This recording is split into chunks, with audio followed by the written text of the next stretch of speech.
Now let's review this figure 17-26.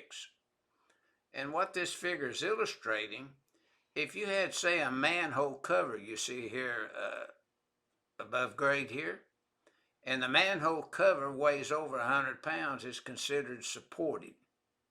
Now, going over and looking at the separation rule, where you have maybe high voltage over 1,000 volts racked on one side of the manhole and have a low voltage racked on this side of the manhole, then they're considered that you have separation there.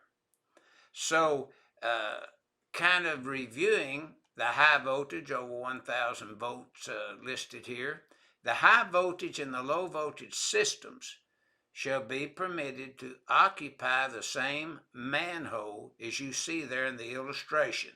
The low voltage conductors should be separated from the high voltage cables based upon this racking that we would have here.